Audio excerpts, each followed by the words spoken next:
નમસ્કાર દોસ્તો, સ્વાગત છે તમારું લાઇફલાઇન LICમાં।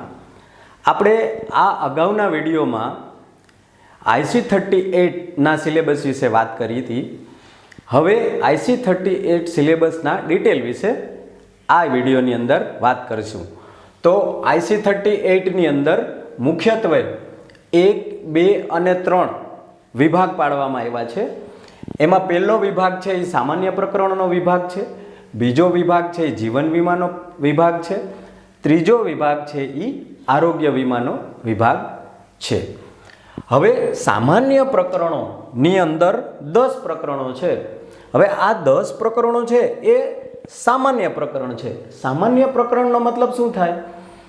સામાન્ય પ્રકરણનો મતલબ એ થાય કે આ જે પ્રકરણ છે એ વીમાના બધા પ્રકારના વીમાઓને લાગુ પડશે।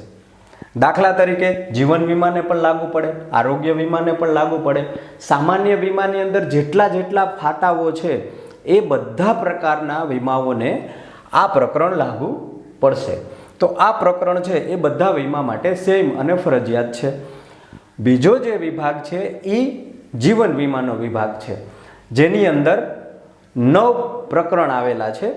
જીવન વીમામાં શું સામેલ હોય છે, નાણાકીય આયોજન શું હોય છે, જીવન વીમાની પ્રોડક્ટ કઈ પ્રકારની, 2 પ્રકારની પ્રોડક્ટ હોય, એ પરંપરાગત અને બીજી બિનપરંપરાગત।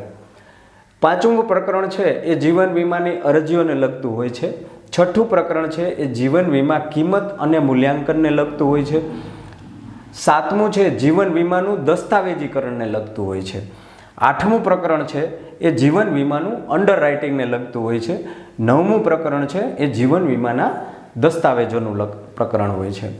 હવે આ જે છે એક પછી એક આપણે વિડીયોની અંદર ચર્ચા કરીશું, જેની અંદર સૌ પ્રથમ આપણે જીવન વીમાના જે 9 ચેપ્ટર છે એ પહેલાં આપણે કમ્પ્લીટ કરશું।